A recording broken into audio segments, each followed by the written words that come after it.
우리가 예수와 함께 시작된 하나님의 나라는 현실이었다라는 것을 지난주에 나눴습니다. 그러니까 하나님의 나라, 하나님의 통치는 어떤 사람들의 마음에 뜬구름을 잡게 하는 것이 아니고 또 사람들의 마음을 허무맹랑한 어떤 이야기로 실체가 존재하지 않는 추상적인 그 어떤 것이 아니었다라는 것을 우리가 지난주에 말씀을 통해 나눴습니다. 그러니까 타락 이후에 온전히 누리지 못했던 하나님의 통치, 그리고 오랫동안 세상 왕노릇하고 있었던 가짜 왕의 세력 아래 인류가 신음해 왔지만 가짜 왕을 말씀으로 쫓아내신 예수님은 진정한 하나님의 나라와 하나님의 통치가 무엇인지를 예수의 공생의 사역을 통해 드러내 보이셨습니다.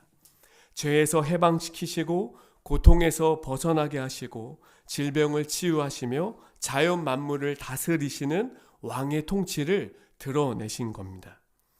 그러니까 우리가 지난주에 살펴본 말씀의 주된 결론은 하나님의 나라가 임했다.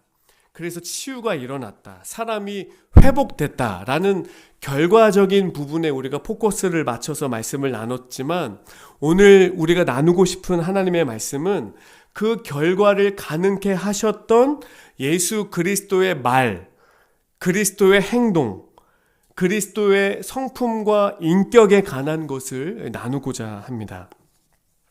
하나님의 통치가 다스리는 나라에서 예수의 성품과 인격이 중요한 이유는 그 통치를 시작하신 하나님께서 인격과 성품을 가지신 분이시기 때문입니다. 하나님의 인격과 성품은 그리스도를 통해서 온전히 드러나게 돼 있어요. 예수께서 회복과 해방을 바라면서 예수께 찾아왔던 모든 사람들, 그들을 대하는 예수 그리스도의 말과 행동이 곧 하나님 나라의 인격이고 하나님 나라의 성품이었기 때문입니다. 그리고 그리스도의 성품과 인격이 중요한 것은 왕의 통치를 받는 사람에게 결과보다 앞서는 것이 인격과 성품의 영역이기 때문입니다.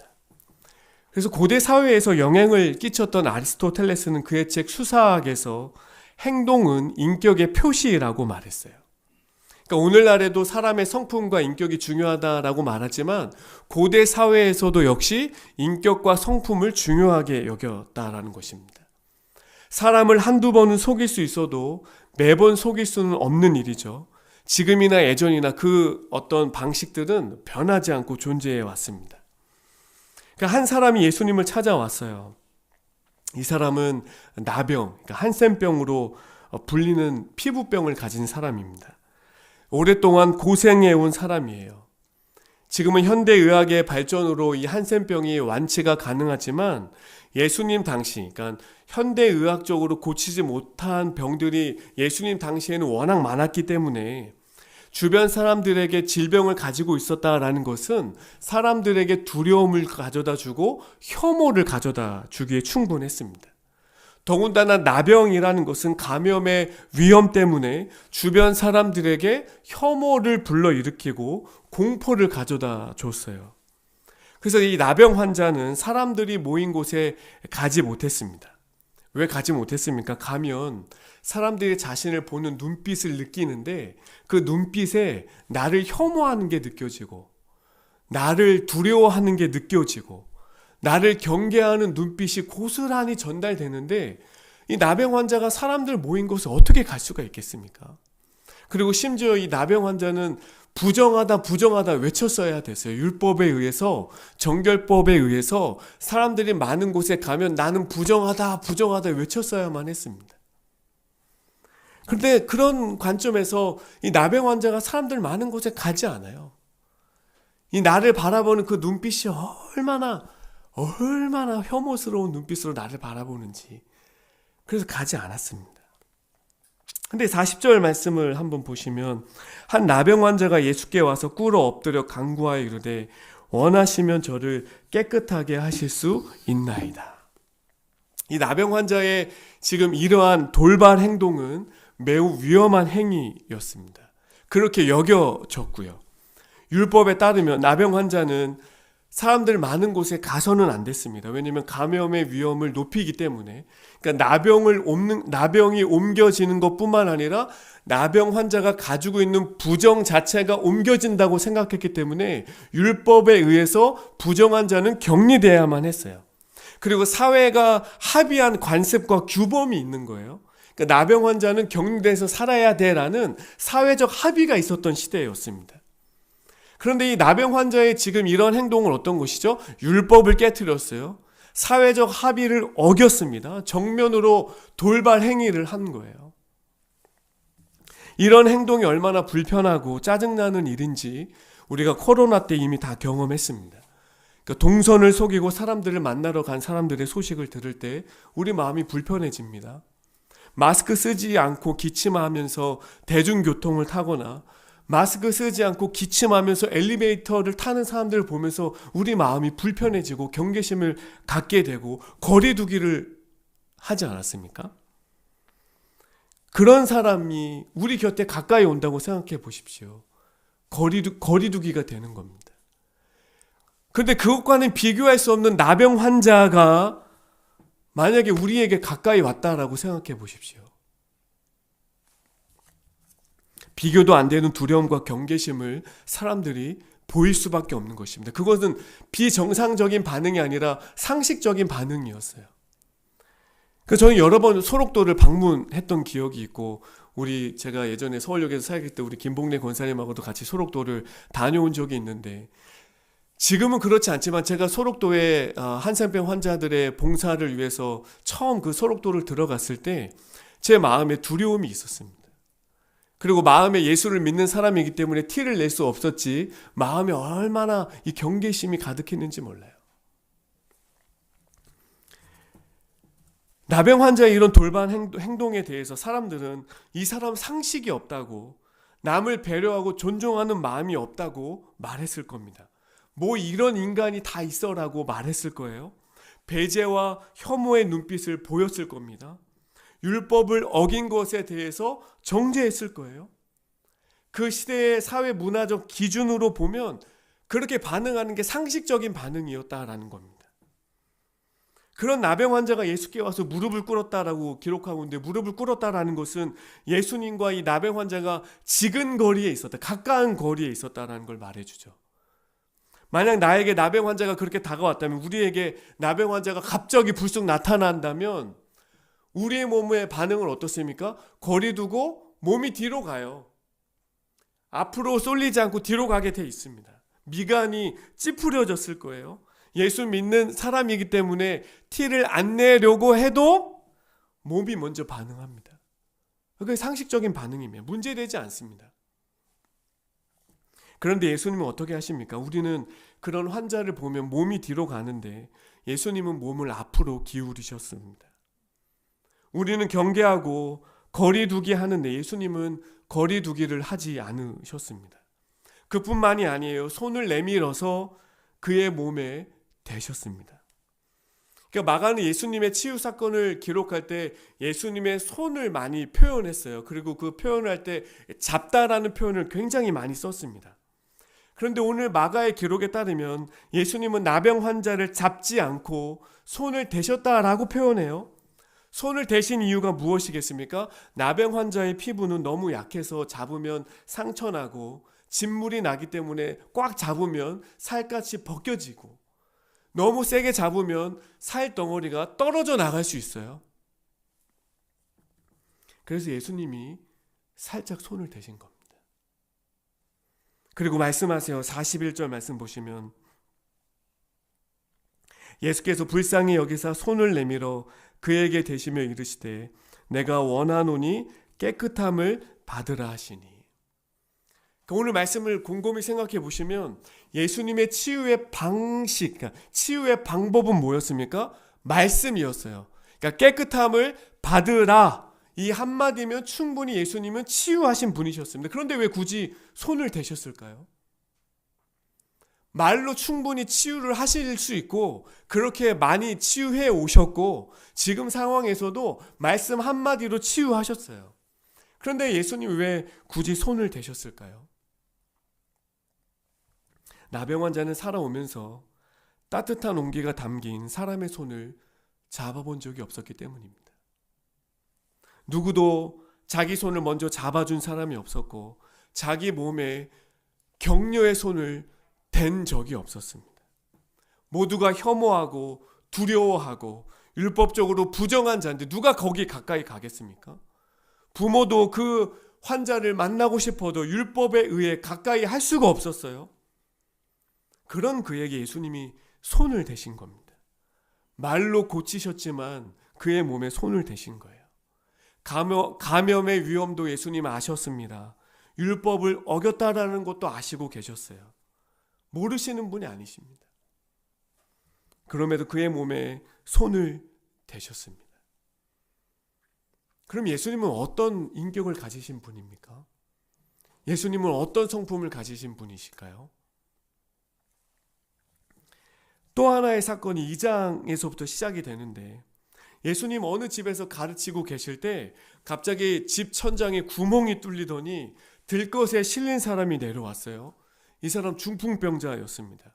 친구들이 그를 데리고 왔지만 사람들이 너무 많아서 접근이 불가능하다라고 판단했습니다. 그리고 고심 끝에 생각해낸 방식은 매우 무례하고 공격적이고 비상식적이고 비정상적인 행동을 했습니다.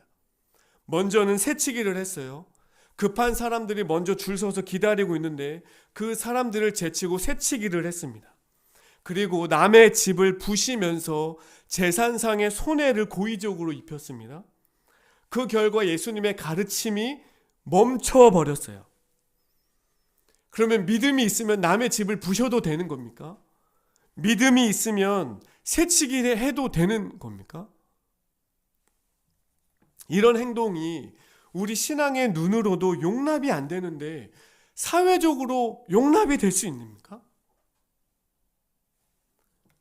중풍병자의 친구들은 하지 말아야 할 행동을 어긴 것입니다.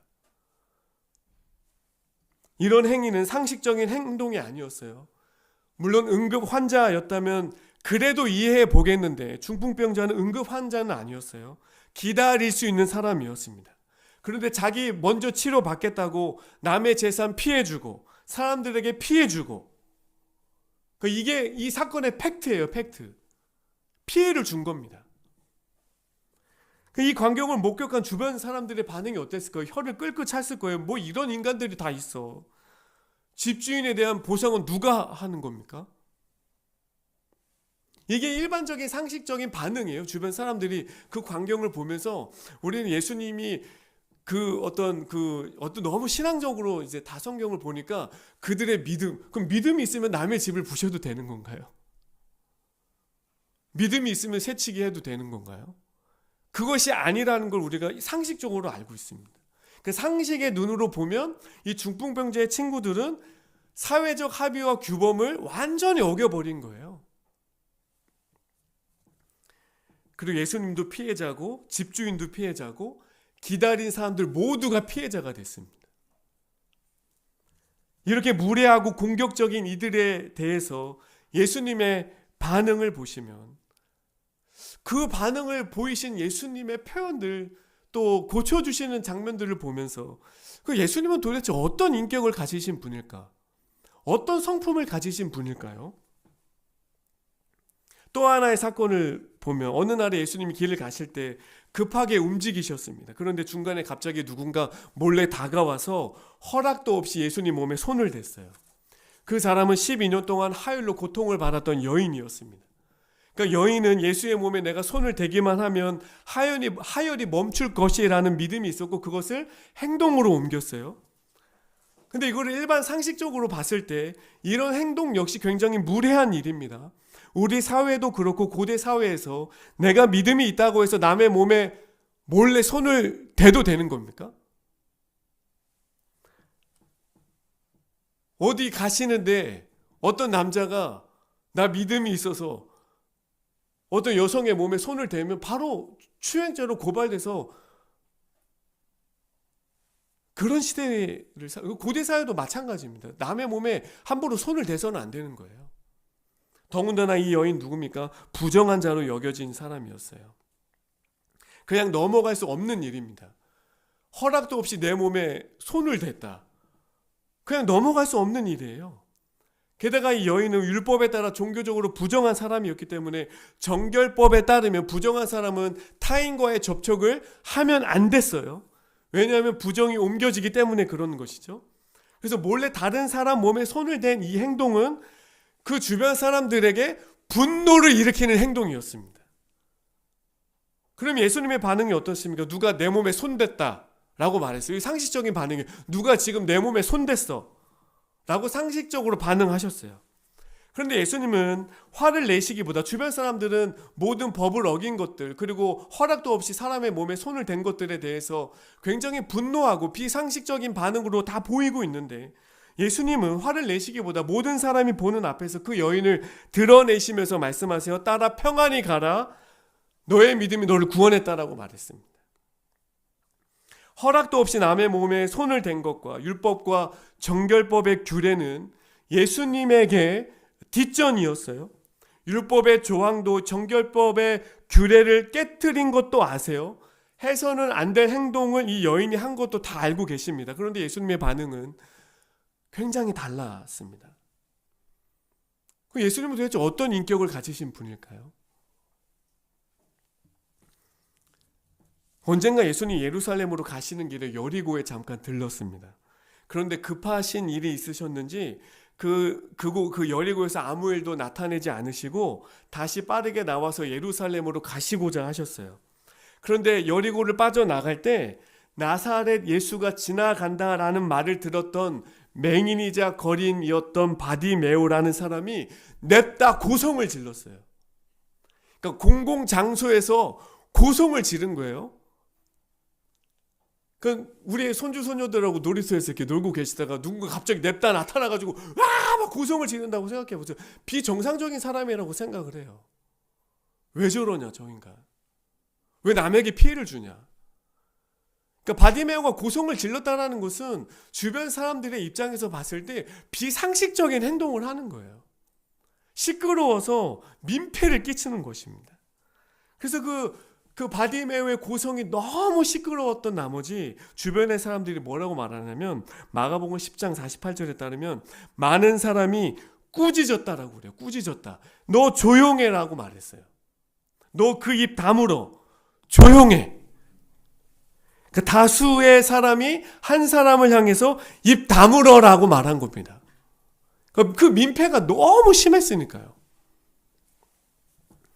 그런데 그 주변의 사람들이 더 화가 난 이유가 다른 데 있습니다. 물론 분명 이 바디메오는 나사렛 예수가 가신다라는 말을 들었는데 바디메오가 고백한 것은 나사렛 예수가 아니었어요. 다윗의 자손 예수라고 말했어요. 그것 때문에 주변 사람들이 더 화가 났습니다. 왜냐하면 고대 사회에서 다윗의 자손이라는 말은 메시아라는 의미고 솔로몬처럼 왕권 광화를 가진 어떤 사람들에게만 쓰이는 단어였기 때문에 그래요. 공통적으로 다윗의 자손 예수라는 말은 권위를 가진 인물에 대한 표현이었고 고급 언어였어요. 그러니까 배운 사람들만 쓰는 고급 언어였어요. 그런데 사회적으로 밑바닥 인생인 거지가 그 말을 하니까 사람들 눈에는 주제 넘은 행동을 한 겁니다. 너 주제 넘는 소리 하지 마. 네 주제에 그런 말씀을 해? 입 다물어라. 네가 원래 하던 말이나 해. 그럼 거린이 원래 자주 하는 말이 뭘까요? 도와주세요. 한 푼 주세요.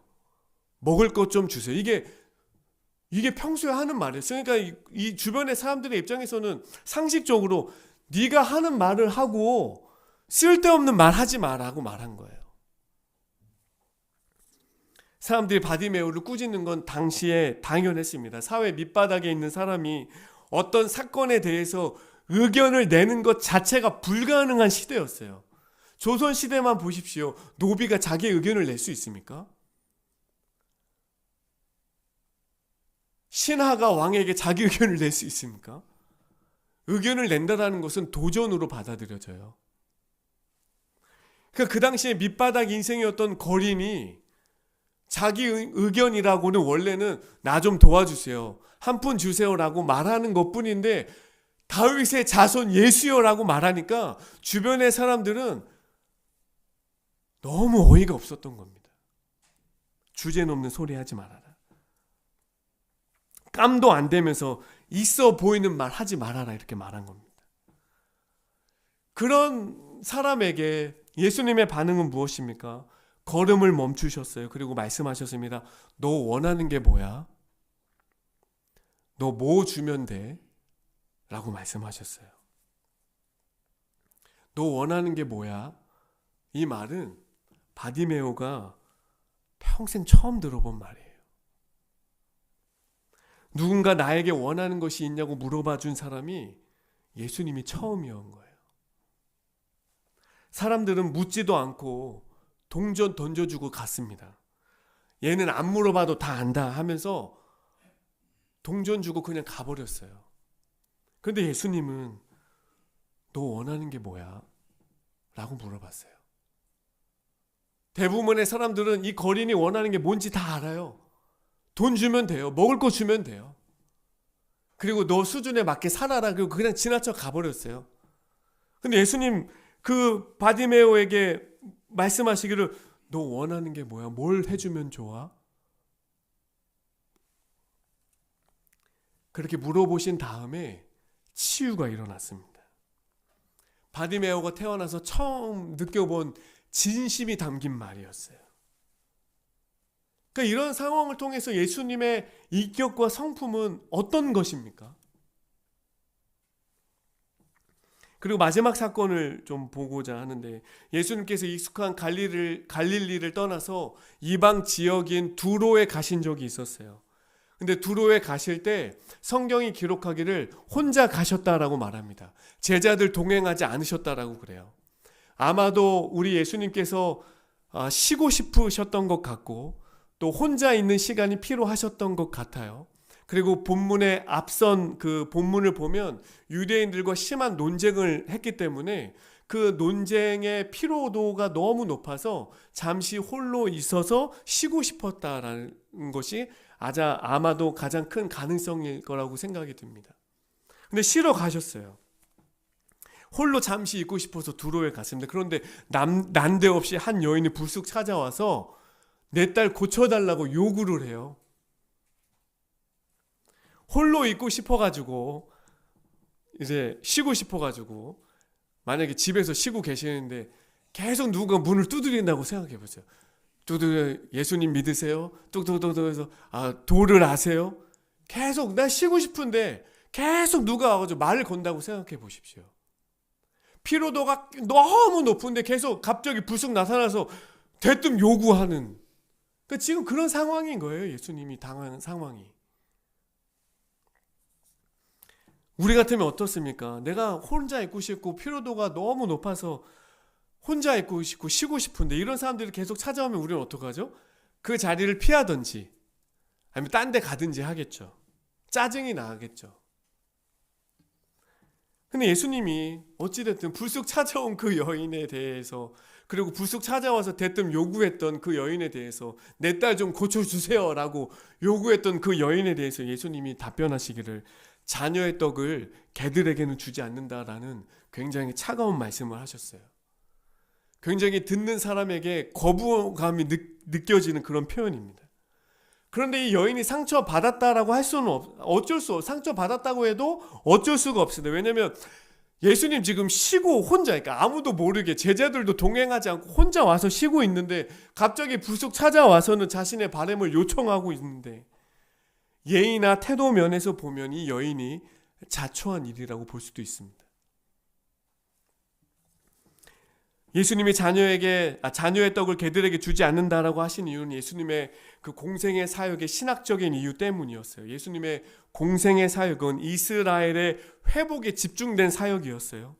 그래서 예수로 인해서 회복된 이스라엘이 똑같이 예수님께서 하신 것처럼 이방 나라에 대해서 그렇게 사역을 해야만 했습니다. 그래서 바울이 이방인의 사도가 되어서 그 일을 감당했던 겁니다. 그러니까 적어도 공생의 사역에서 예수님의 사역은 이방인 사역이 메인이 아니고 이방인 사역이 우선순위가 아니었어요.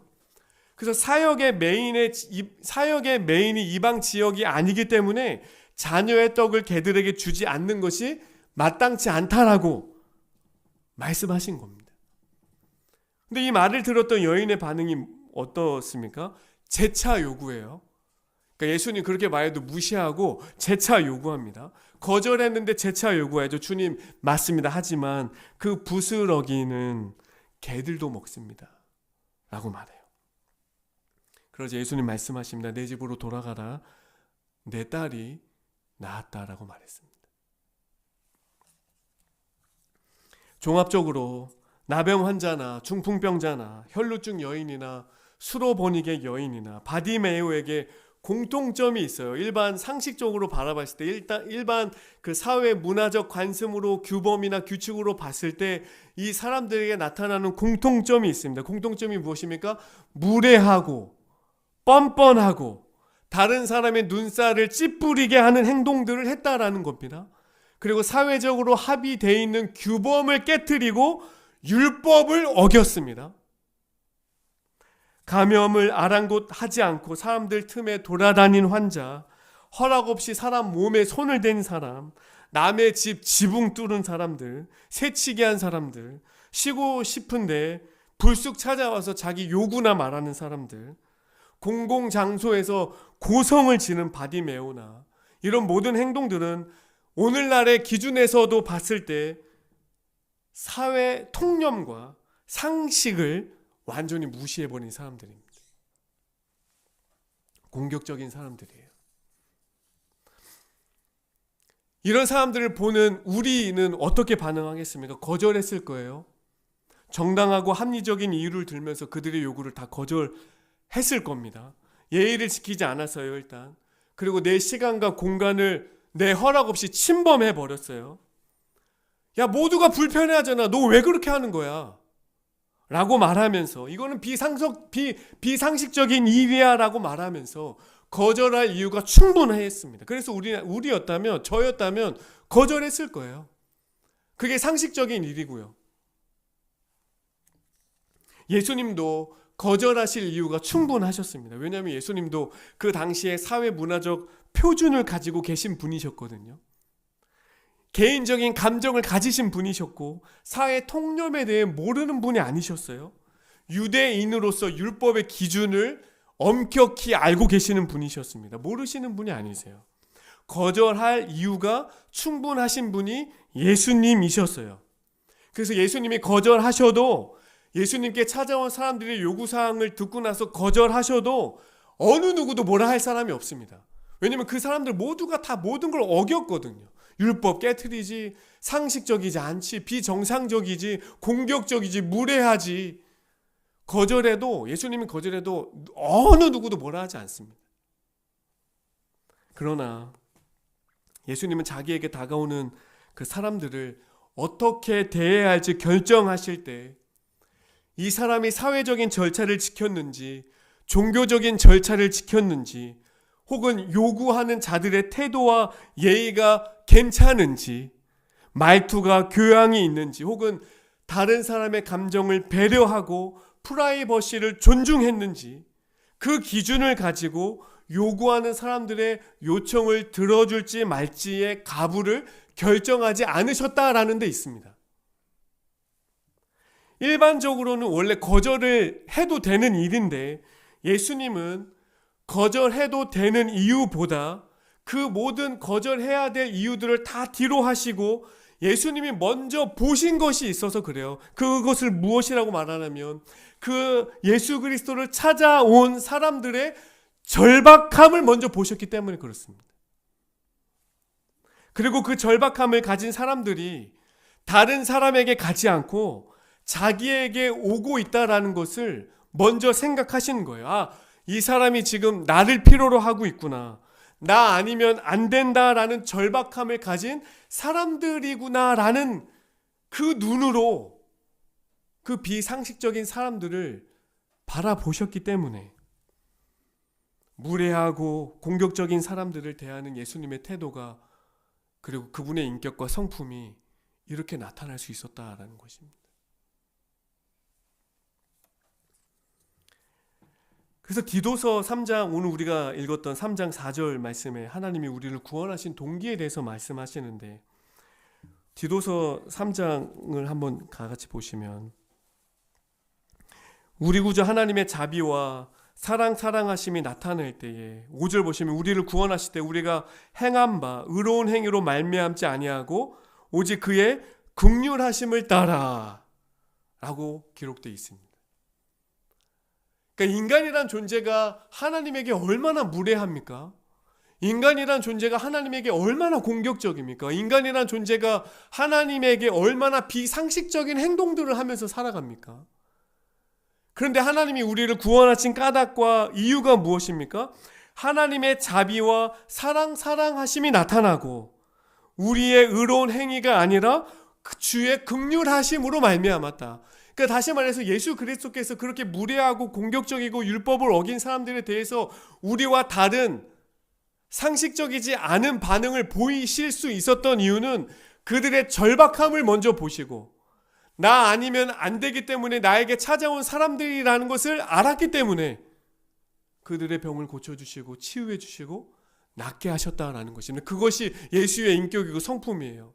그러니까 하나님 나라에 있어서 하나님의 인격과 성품은 무엇입니까? 예수를 통해서 다 드러나는데 예수가 보이신 그것이 인격이고 그것이 성품이면 하나님 나라의 인격과 성품은 예수가 보여주시고 드러내신 그것이 하나님 나라의 통치를 받는 자들의 성품이고 인격이 돼야 된다라는 말입니다.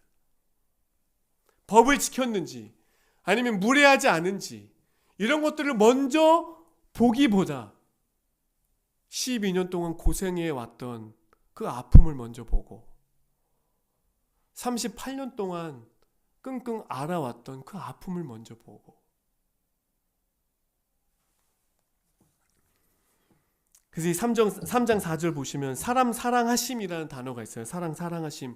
이 단어는 그 헬레니즘 시대에 그 마케도니아의 왕이었던 알렉산더 대왕 때부터 로마 황제에 이르기까지 왕들이 주로 썼던 표현이었어요. 왕과 관련된 이야기입니다.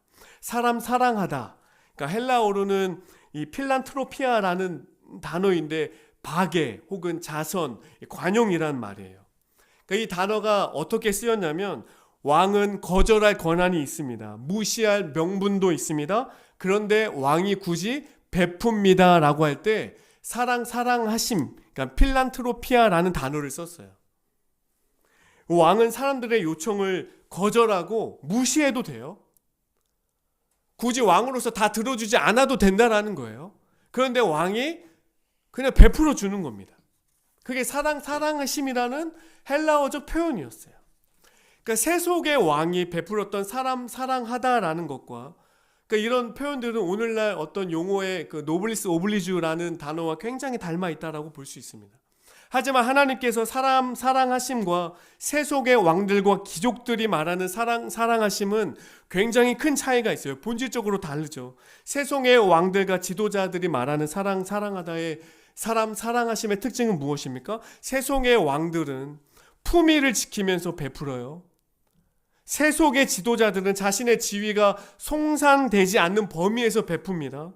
높은 자리에서 아래를 내려다 보면서 관용을 베풀어요.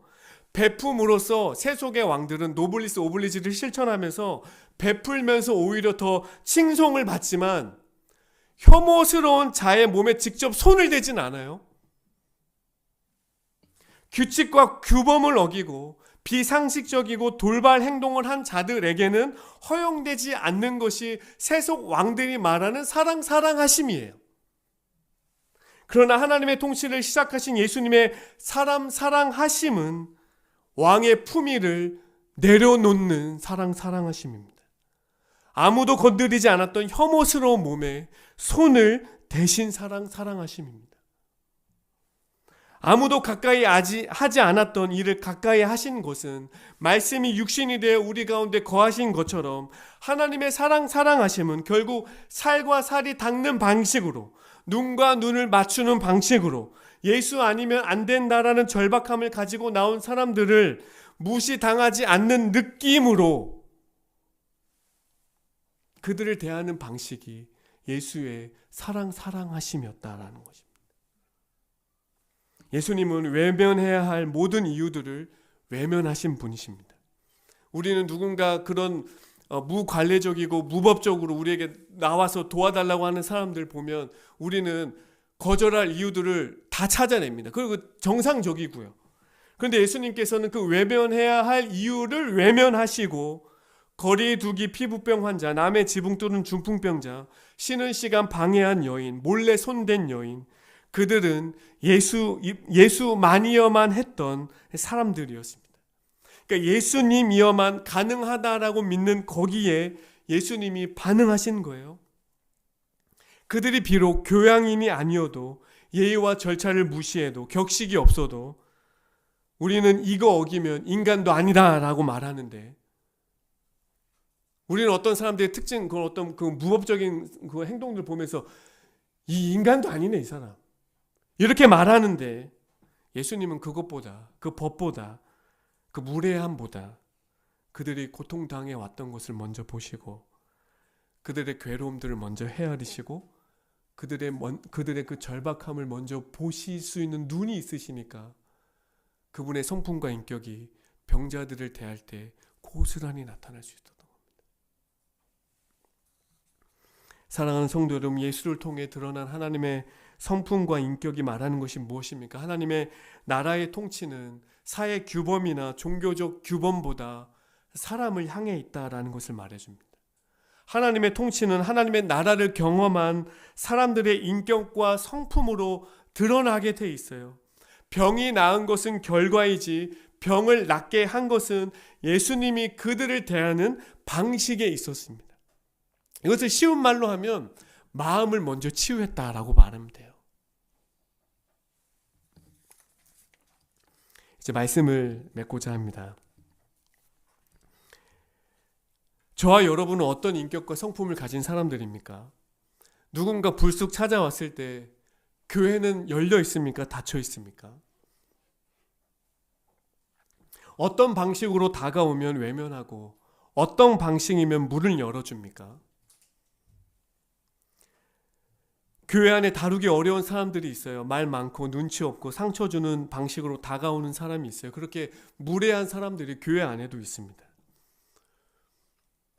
그렇게 무례하게 행동하는 사람들을 바라볼 때 그 내면의 상처를 볼 수 있는 눈이 있는가?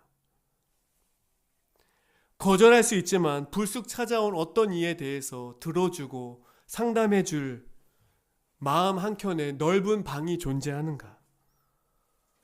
이 혈류증 여인의 무례함을 넘어설 수 있었던 것은 분노보다, 법을 어겼다라는 분노보다 그 여인의 12년을 먼저 볼 수 있는 눈을 우리가 가질 수 있는가? 저는 우리 성도님들에게 예수님처럼 더 살라고, 더 노력하라고 요구하는 것이 아닙니다. 그러니까 이 세상에 하나님의 통치가 시작됐고 하나님의 나라가 이루어져 가고 있는데, 이 세상에 필요한 것은 무엇이냐?